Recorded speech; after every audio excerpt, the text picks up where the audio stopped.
Hindi na nakapagpigil pa si Chloe San Jose sa ginawang pag-iingay ng pamilya ni Carlos Yulo laban kay Carlos.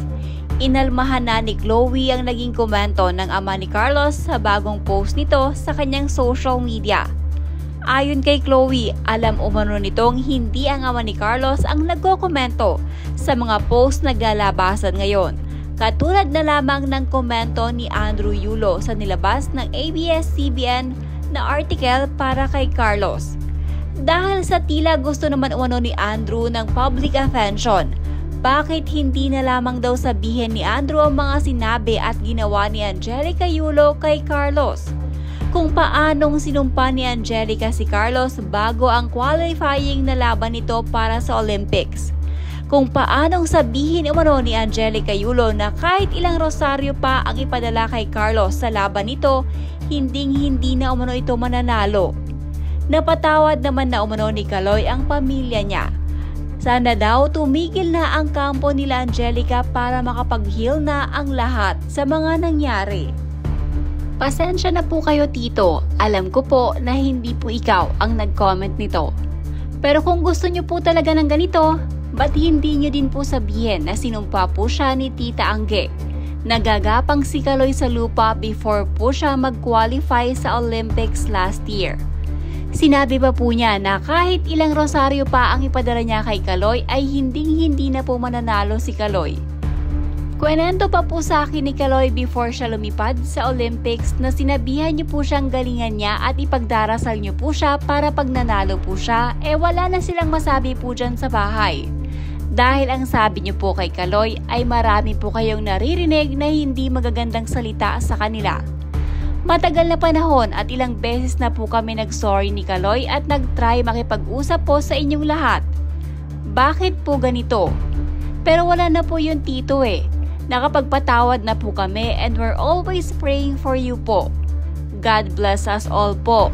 Let's pray na lang po for healing, guidance, and love from Him.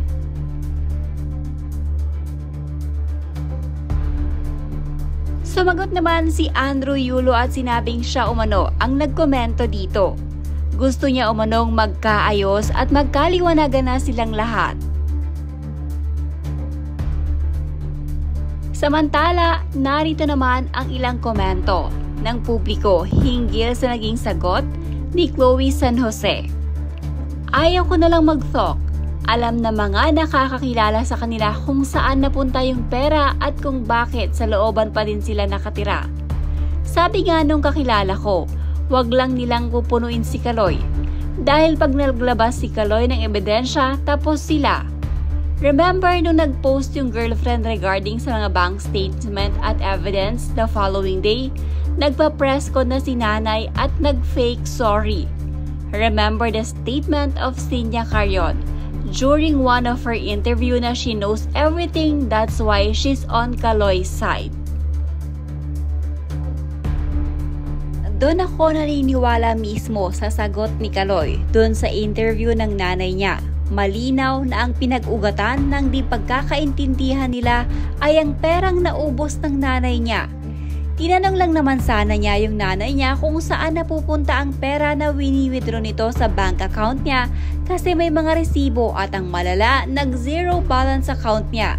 Bakit nung tinanong na ni Kaloy ang nanay niya walang maisagot sa kanya at nagalit ito? Karapatan yun ni Kaloy na malaman niya kung saan mapupunta ang pera niya kasi pinaghirapan niya yon at buwis buhay niyang pinaghirapan yon. Saka nung mga press con yung nanay, bakit di niya rin masagot nung tinanong siya ng press kung saan napunta ang pera? Tsaka isa pa, kung maayos ang pinaggamitan nila ng pera ni Kaloy, bakit mahirap pa din ang buhay nila ngayon? Sa laki ng nawala sa pera ni Kaloy, kayang-kaya na nila magkaroon ng negosyo na pwede nila pagkakitaan sa pang-araw-araw. Pero ano nangyari? Bakit tila nanatili pa rin silang hirap sa buhay? Kasi yung pera nawaldas sa mga walang kwentang bagay na pinanggagastusan na magulang ni Kaloy.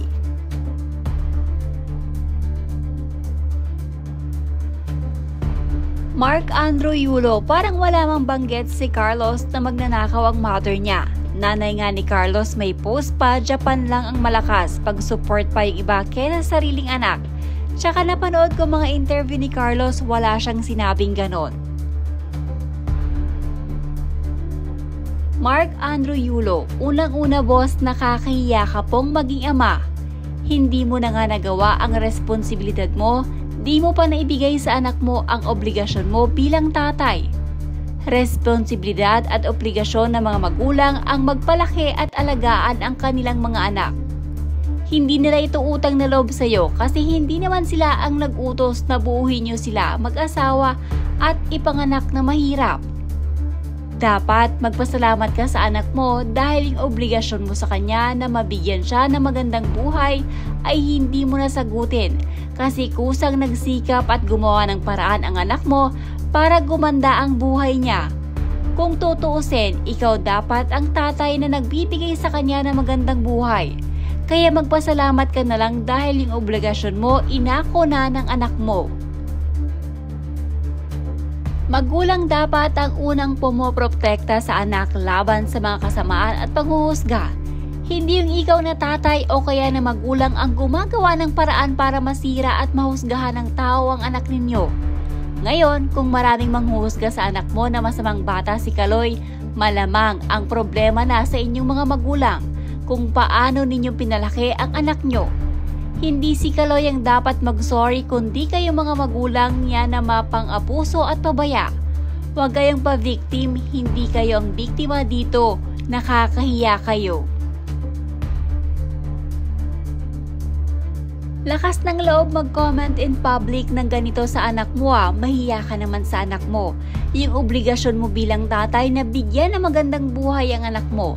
Inako na mismo ng anak mo. Siya na ang nagkusang magsumika para guminhawa ang buhay niya. Magpasalamat ka na lang sa anak mo. Your story is a true inspiration, Carlos. Your perseverance and determination in the face of struggles are testament to your strength and character. Drive and dedication and determination are your key features to your success in life. I am so proud of you and your achievements. May you continue to soar to new heights. High salute, Carlos Edriel Yulo, mabuhay ka. Imagine the stress that Kaloy's family is causing him. Stress that could lead to depression. Would they be happy if that happened? What if he committed na matatahimik na ba sila? What if di nanalo si Carlos? Based sa mga past posts nila, parang ayaw nila manalo si Carlos. So kung di nanalo, baka pagtatawanan pa nila dahil tumalab yung sumpa nila. Pero dahil nakikita ni Lord ang mga pagpupursige ni Kaloy, and nakita ni Lord na deserve niya ang lahat, kaya siguro pinanalo niya and now He showered him with blessing. Pero sana nga magkaayos na hopefully soon to Yulo's family. Tama nakakadakdak sa SOCMED. Give him time to heal and you also pakikipagbate, hindi hinihingi at pinipwersa. Kusa yan darating, kaya sana stop na, di na kayo naawa kay Carlos. Parang natutuwa pa kayo magbasa ng mga course at ComSec towards your son.